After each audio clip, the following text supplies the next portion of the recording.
Good evening प्यारे बच्चों। तो कैसे हैं आप लोग? आशा करता हूं कि आप लोग काफ़ी अच्छे होंगे। आज मैं फिर से आप सभी को मनोविज्ञान पढ़ाने के लिए आया हूं। मनोविज्ञान में मैंने आप सभी को मनोविज्ञान का प्रथम अध्याय और दूसरे अध्याय को काफ़ी अच्छे तरीके से समझा दिया था, प्रश्न उत्तर करा दिया था। इसलिए मैं आप सभी को आज मनोविज्ञान का तीसरा अध्याय को मैं पढ़ाऊंगा। ये जो हमारा तीसरा अध्याय है SBPD बुक के अनुसार है। मैं हमेशा कहता हूं कि मैं मनोविज्ञान SBPD पब्लिकेशन बुक के आधार पर पढ़ा रहा हूं, ठीक है। तो SBPD बुक के अनुसार ये जो हमारा तीसरा अध्याय है, इसका शीर्षक है आत्म एवं व्यक्तित्व का संप्रत्यय, संस्कृति एवं आत्म, संज्ञानात्मक एवं व्यवहारात्मक पक्ष। इतना बड़ा आपका शीर्षक हो गया, यानी यहाँ से लेकर के यहाँ तक ये आपका सिर्फ और सिर्फ शीर्षक है, ठीक है। इस शीर्षक से स्पष्ट हो रहा है कि मैं तीसरे अध्याय में आत्म के बारे में पढ़ूंगा, संप्रत्यय के बारे में पढ़ूंगा, संस्कृति के बारे में पढ़ूंगा, ठीक है।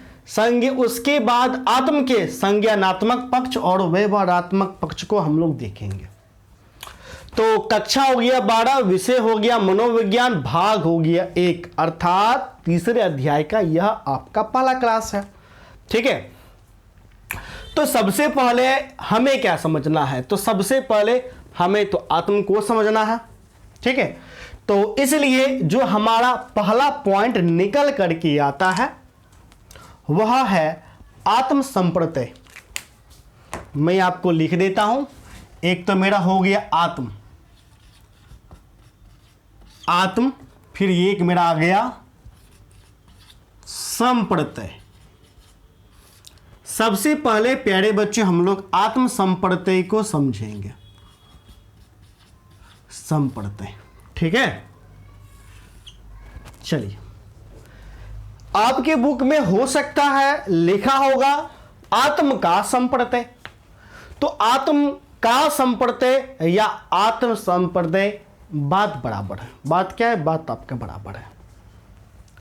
इस अध्याय में जो सबसे ज्यादा महत्वपूर्ण पॉइंट बनता है वह है आपका आत्म संप्रत्यय, ठीक है। सबसे ज्यादा महत्वपूर्ण पॉइंट आत्म संप्रत्यय। यही पॉइंट आपका MBBI पॉइंट है। MBBI का मतलब most very very important point आपका है। इसलिए हमें आत्म संप्रत्यय को समझना काफी ज्यादा महत्वपूर्ण हो जाता है। सर्वप्रथम हम यह जानेंगे कि ये जो हमारा आत्म संप्रत्यय है वह किन किन नामों से जाना जाता है। मनोविज्ञान में सबसे बड़ा दिक्कत यह होता है कि एक शब्दों को हम लोग कई नामों से जानते हैं, ठीक है। तो काफी ज्यादा दिक्कत हो जाता है बच्चे को समझने में। वो पढ़ा है आम, कभी कभी पूछ देता है इमली। हालांकि सेम नाम आपको वही होता है, जैसे आम का क्या होता है? मैंगो, ठीक है। उसी प्रकार आत्म संप्रत्यय का यदि मैं अन्य नाम लिखूं, ठीक है, अन्य नाम, ठीक है। तो आत्म संप्रत्यय का अन्य नाम, सबसे पहला नाम आता है स्वप्रत्यय, स्वधारणा, आदर्श प्रत्यय, आदर्श धारणा, उच्च आदर्श अभिक्षमता। ये मैं जितना नाम बोला हूं ये सारा का सारा नाम आत्म संप्रत्यय का ही तो है, ठीक है। कोई दिक्कत? यदि आपके एग्जाम में रहे स्वधारणा से आप क्या समझते हैं, स्वप्रत्यय से आप क्या समझते हैं, तो प्यारे बच्चों आप समझ जाना कि वह प्रश्न है आत्म संप्रत्यय से आप क्या समझते हैं। देखिए कितना ज्यादा डिफिकल्ट हो जाता है। इसलिए हमें मनोविज्ञान में क्या करना है कि सभी वर्डों का अन्य नाम को भी जानना हमारे लिए एकदम से महत्वपूर्ण हो जाता है। तो मैं अभी जितना भी नाम बोला हूं अन्य नाम में, उसे मैं क्या करता हूं, मैं आपको लिख देता हूं।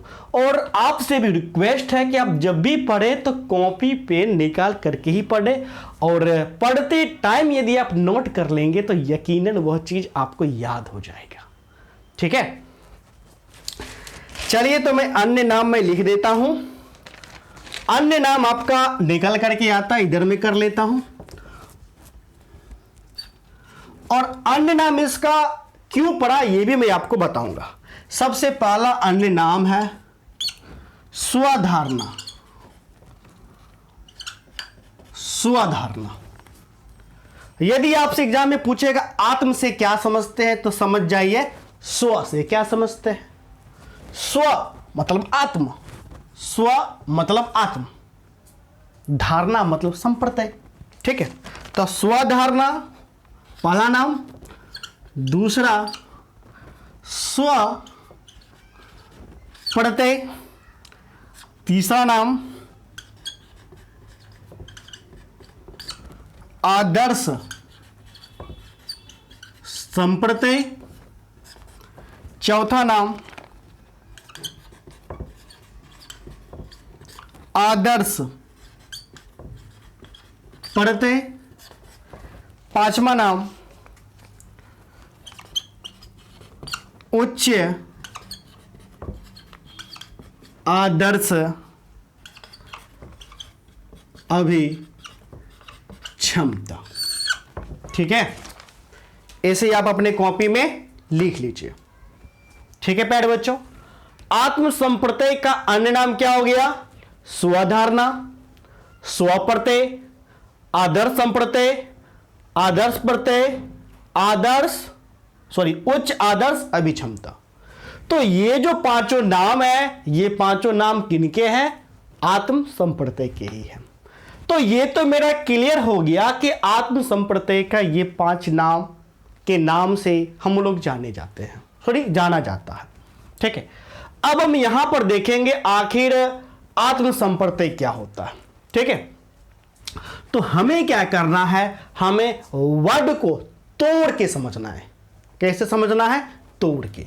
अब ये जो आत्म संप्रत्यय है, एक तो मेरा आत्म है और दूसरा शब्द क्या है, तो प्यारे बच्चों संप्रत्यय है। क्या है, तो संप्रत्यय। ठीक है, तो सबसे पहले हम लोग समझेंगे कि आखिर ये संप्रत्यय क्या होता है। बहुत सारे बच्चे ये ही नहीं समझ पाते हैं कि सर संप्रत्यय क्या होता है, समझ में नहीं आता है, कभी जिंदगी में वर्ड को सुने भी नहीं है। अजीब सा शब्द है। अजीब तब तक लग रहा है जब तक आप पहली बार सुने। हमसे सुनिएगा, हम आपको बेहद आसानी से बता देंगे। अरे भाई संप्रत्यय क्या है। प्यारे बच्चों देखिए, आपके पास मस्तिष्क है ना, ये खोपड़ी जिसमें एक दिमाग है। दिमाग का काम क्या होता है, पहचानना। दिमाग का काम क्या होता है, पहचानना। पहचानते कैसे हैं, तो जिस चीज को हम देखते हैं उसको हम अपने मस्तिष्क में यानी दिमाग में उसका प्रतिबिंब बना लेते हैं। क्या बना लेते हैं, प्रतिबिंब, यानी उसका तस्वीर हम अपने मस्तिष्क में बना लेते हैं। तो मस्तिष्क में प्रतिबिंब बनाना ही संप्रत्यय कहलाता है। मस्तिष्क यानी दिमाग जो है, ठीक है, मस्तिष्क में प्रतिबिंब यानी चित्र बनाना ही संप्रत्यय कहलाता है कि नहीं कहलाता है। जैसे मैंने आपको बोला कुत्ता, क्या बोला, कुत्ता, तो आपके मन में क्या बनेगा, तो इस प्रकार से चेहरा बनेगा कि नहीं बनेगा प्यारे बच्चों। इस प्रकार से आपके मन में चेहरा बनेगा कि कुत्ता ऐसा होता है कि नहीं होता है। यदि मैं आपके कहूंगा, क्या कहूंगा, मैं आपको कहूंगा जैसे पेन या पेंसिल, तो आपके मन में कुछ इस प्रकार से क्या बनेगा, तो पेंसिल का तस्वीर बनेगा कि नहीं बनेगा। मैं कहूंगा हाथी, तो आपके मन में क्या बनेगा, हाथी बनेगा कि नहीं बनेगा? आपके मन में हाथी भी बन जाएगा। यानी जो मैं कह रहा हूं वह आपके मस्तिष्क में उसका एक प्रतिमा बन जाता है कि हाथी ऐसे होता है, हाथी काफी वजनदार होता है, बड़ा होता है, ठीक है, 4 पैरों वाला होता है। आपके दिमाग में कहीं ना कहीं बनता है कि नहीं बनता है, कि तस्वीर बनता है कि नहीं बनता। तो हमारे मस्तिष्क में तस्वीर बनना ही संप्रत्यय कहलाता है। क्या कहलाता है? संप्रत्यय। संप्रत्यय का मतलब ही होता है मस्तिष्क में प्रतिबिंब बनना। क्या बनना? मस्तिष्क में प्रतिबिंब बनना। ठीक है। यदि मैं कहूंगा कुर्सी, आपके मन में कुर्सी आया, कुर्सी का तस्वीर देखिए आ रहा है, तो कुर्सी का जो तस्वीर बना यही हो गया संप्रत्यय। समझ गए? तो इस वर्ड से तो प्यारे बच्चों क्लियर है संप्रत्यय से कि संप्रत्यय आखिर होता क्या है। यानी मस्तिष्क में, ठीक है, यानी मस्तिष्क में तस्वीर बनना ही संप्रत्यय आपको कहलाता है। ठीक है।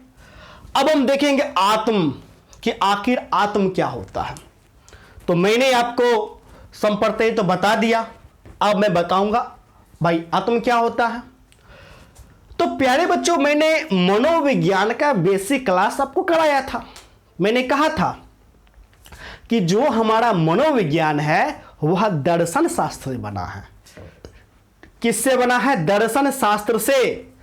दर्शन शास्त्र से ही टूट करके मनोविज्ञान एक विषय बना है। पहले जब मनोविज्ञान विषय नहीं था तो मनोविज्ञान का पाठन सामग्री हम लोग दर्शन शास्त्र में पढ़ते थे। दर्शन शास्त्र जिसे अंग्रेजी में हम लोग फिलोसफी कहते हैं। तो ये जो फिलोसफी है यानी दर्शन शास्त्र है, एक तो हो जाता है भारत का दर्शन शास्त्र और दूसरा हो जाता है यूरोप का दर्शन शास्त्र। यूरोप यानी पश्चिमी दर्शन शास्त्र। ठीक है। यानी दर्शन शास्त्र एक तो भारत का दर्शन शास्त्र हो गया और दूसरा पश्चिमी दर्शन शास्त्र यानी यूरोप का दर्शन शास्त्र, जैसे इंग्लैंड हो गया, जर्मनी हो गया, फ्रांस हो गया, उधर का। ठीक है। तो भारतीय दर्शन शास्त्र में, ठीक है, भारतीय दर्शन शास्त्र में आत्म का अर्थ लगाया गया है आत्मा से। किससे लगाया गया है? तो प्यारे बच्चों आत्मा से।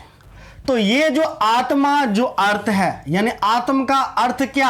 आत्मा।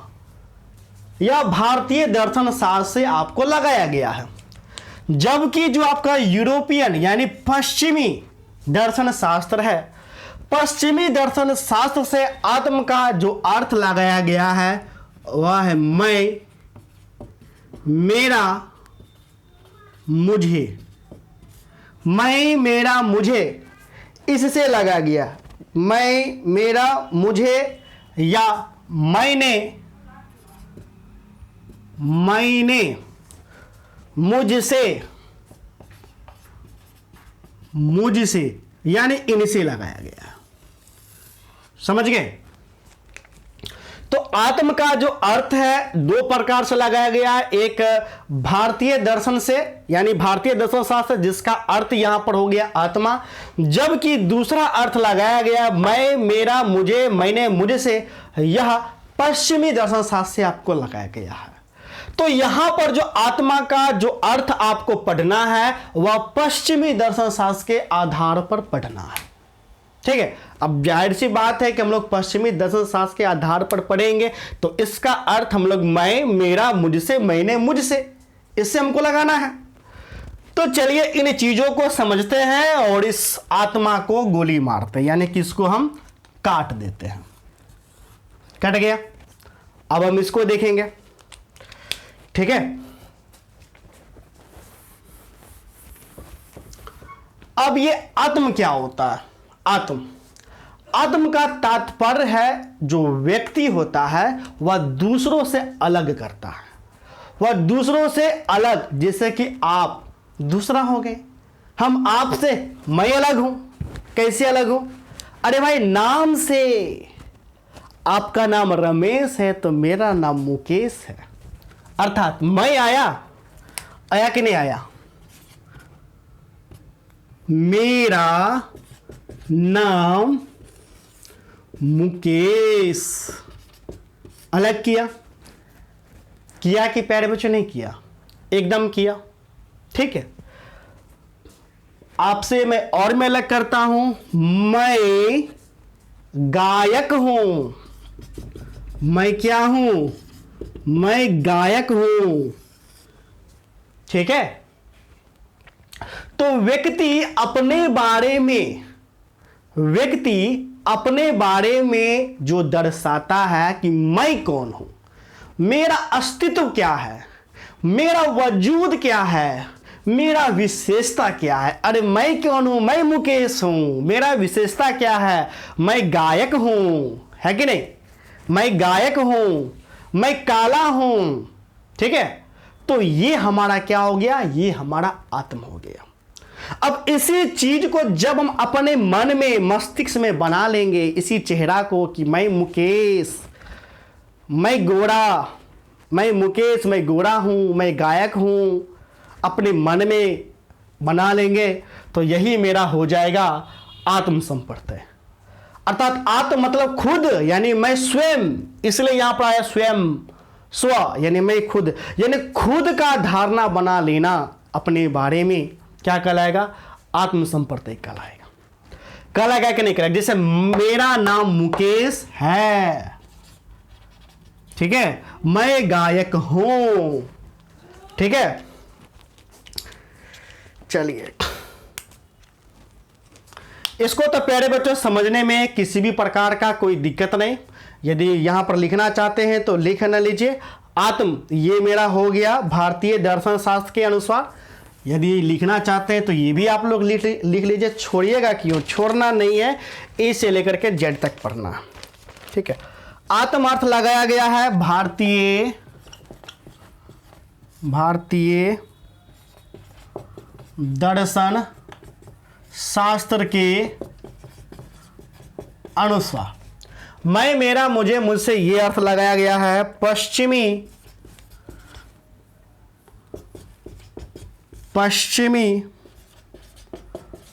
दर्शन मतलब दर्शन शास्त्र के अनुसार।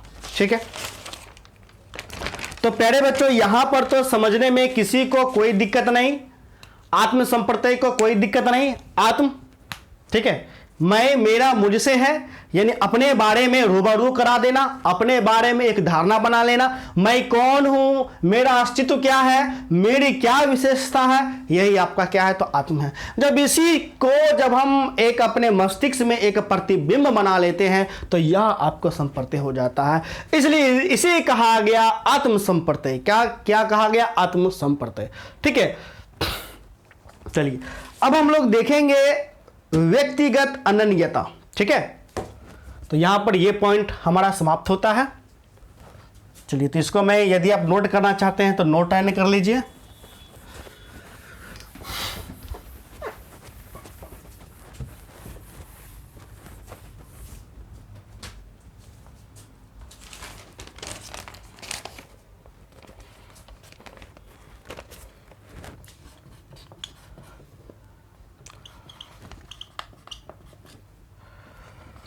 व्यक्तिगत अनन्यता। व्यक्तिगत अनन्यता को अंग्रेजी में हम लोग बोलते हैं पर्सनल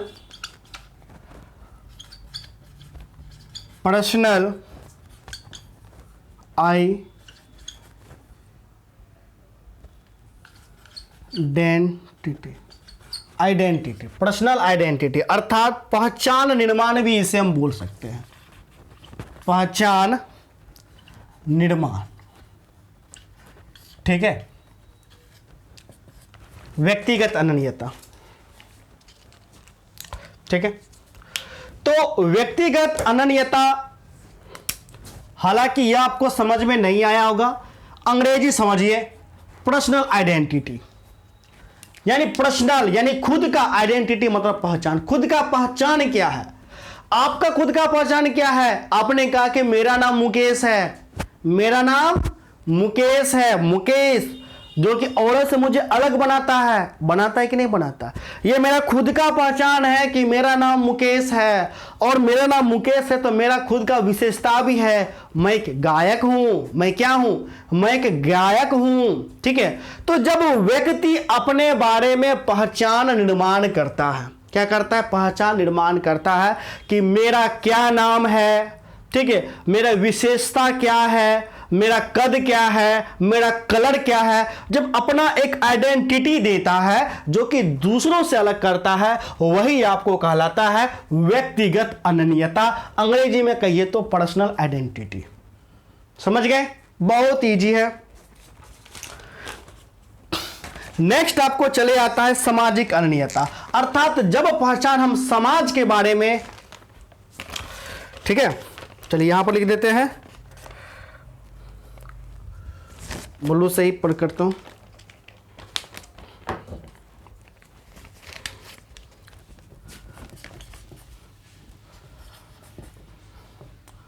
सामाजिक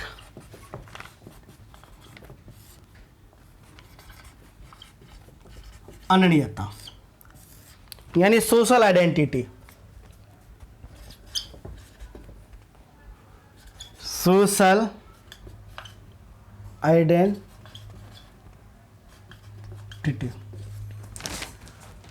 ठीक है। अब सामाजिक पहचान, ठीक है, सामाजिक अनन्यता। अब व्यक्ति अपने बारे में तो बतलाता ही है, जब अपने बारे में बतलाएगा तो व्यक्तिगत अनन्यता, पर्सनल आइडेंटिटी। लेकिन अपने साथ जब वह अपने समूह के बारे में बताएगा, अपने समूह के बारे में बताएगा, जिससे एक प्रॉपर समूह का बोध हो, अर्थात प्रॉपर एक समाज का बोध हो। जैसे मैं मुकेश, मेरा व्यक्तिगत अनन्यता, ठीक है, मैं कौन हूं, तो मैं हिंदू हूं, हिंदू तो बहुत सारा आपको है, तो मैं हिंदू हूं, तो हिंदू एक प्रकार का क्या हो गया, सामाजिक अनन्यता हो गया। मैं भारत में रहता हूं, तो भारत यहां पर क्या हो गया, एक सामाजिक अनन्यता हो गया। भारत में, वो भी क्या, मैं उत्तर भारत में रहता हूं, तो उत्तर भारत भी आपको क्या हो गया, सामाजिक अनन्यता आपको हो गया। अर्थात जब समाज के संदर्भ में आइडेंटिटी जब आपको आ जाता है, तो वह आपको सामाजिक अनन्यता आपको कहलाता है, ठीक है। अब यहां पर हम लोग देखेंगे आत्म के प्रकार। किसके प्रकार देखेंगे, तो प्यारे बच्चों आत्म के प्रकार देखेंगे, ठीक है। चलिए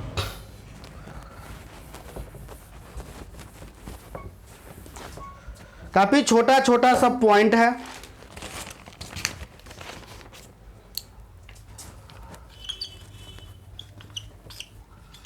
आत्म के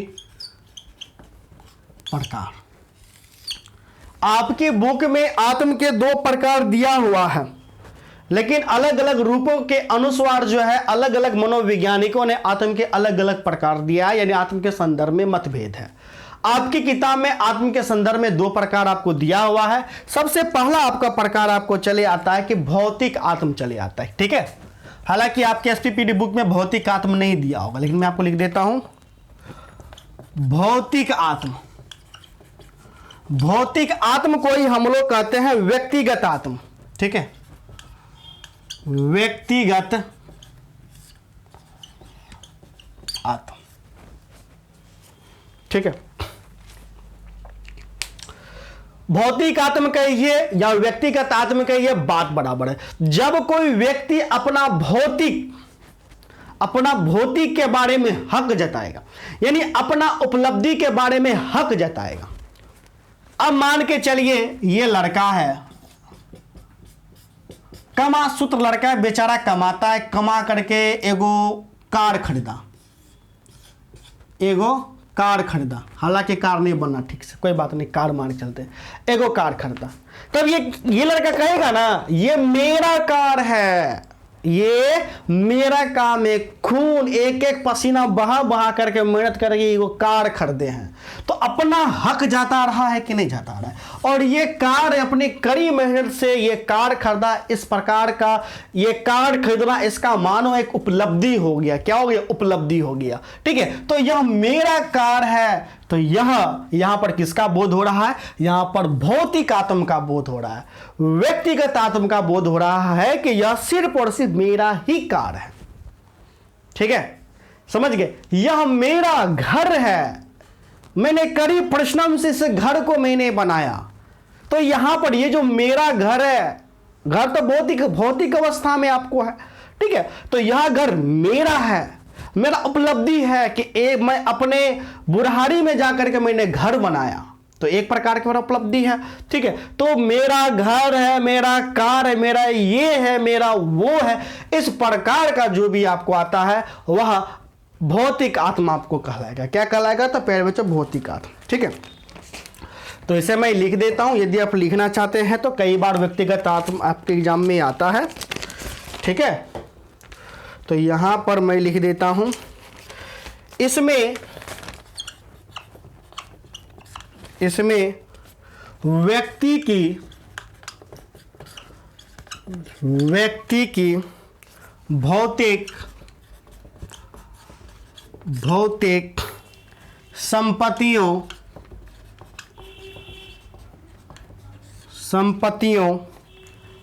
तथा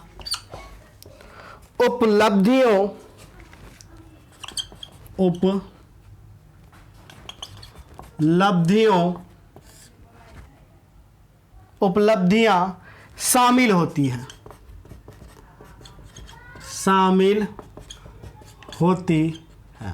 या तो उपलब्धि शामिल होगा या संपत्ति शामिल होगा, तब ना कहेगा कि ये हमारा घर है, यानी कि यह मेरा घर है, यह मेरा कार है, यह मेरा मोटरसाइकिल है, यह उपलब्धि। ठीक है, तो भौतिक आत्म या व्यक्तिगत आत्म को समझने में तो प्यारे बच्चों किसी भी प्रकार का कोई दिक्कत नहीं। अब हम आते हैं दूसरा प्रकार, दूसरा आपको आ जाएगा सामाजिक आत्म। ठीक है, सामाजिक आत्म।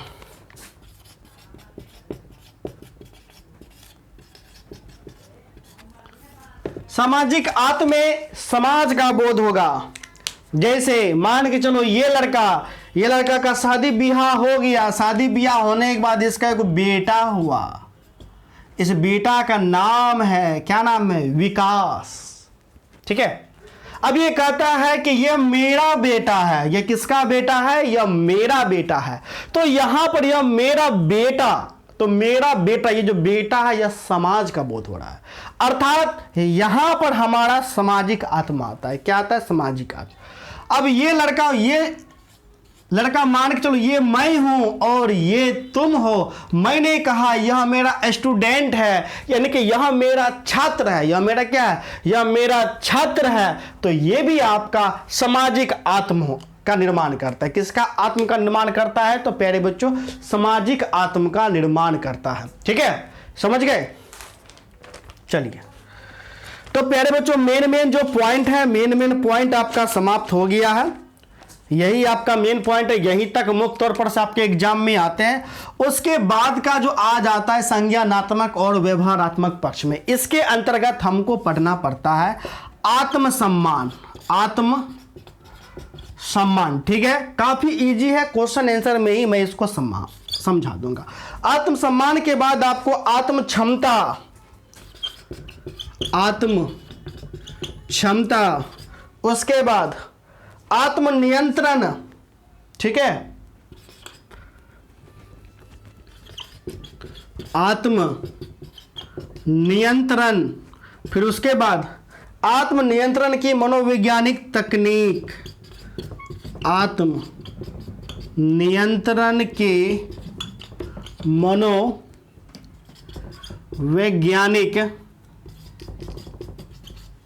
तकनीक। यहां पर यह अध्याय आपको समाप्त, तीसरा अध्याय समझाने का काम समाप्त हो गया। तो ये चारों समझ लेते हैं। आत्मसम्मान, लोग अपने समाज में जो जीता है अपने सम्मान के लिए जीता है। किसके लिए जीता है? तो अपने सम्मान के लिए जीता है। लोगों के पास अपना खुद का योग्यता होता है कि नहीं होता? अपना वजूद होता है। ठीक है, तो व्यक्ति अपने बारे में जो मूल्यांकन करता है, यही मूल्यांकन आपको व्यक्ति का आत्मसम्मान आपको बन जाता है। ठीक है, इसे क्वेश्चन आंसर में भी समझ लीजिएगा, छोटा छोटा सा पॉइंट है। तो आज के लिए इतना ही, और नेक्स्ट क्लास में मैं आप सभी को इस तीसरे अध्याय का प्रश्न उत्तर मैं आपको करा दूंगा। काफी छोटा अध्याय है, चूंकि एनसीईआरटी के अकॉर्डिंग आपका 9 अध्याय है, एसपीपीडी ने इसको 21 अध्याय में कर दिया है। इसे कारण एक अध्याय एसपीपीडी में 3 अध्याय आपको है। ठीक है, इसलिए आपको यह छोटा अध्याय है, घबराइएगा नहीं कि सर ये छोटा अध्याय क्यों है। ठीक है, तो मैं आपको नेक्स्ट क्लास में प्रश्न उत्तर करा दूंगा। लघु दीर्घ वस्तुनिष्ठ एक ही क्लास में करा करके आपका जो तीसरा अध्याय है इसे मैं समाप्त कर दूंगा। तो मिलते हैं नेक्स्ट क्लास में, तब तक के लिए धन्यवाद, बाय। और यदि क्लास अच्छी लगी हो, मज़ेदार लगी हो, तो चैनल को सब्सक्राइब कर दीजिएगा, बेल आइकन को दबा दीजिएगा, अपने सभी मित्रों के साथ इसे शेयर कर दीजिएगा। धन्यवाद।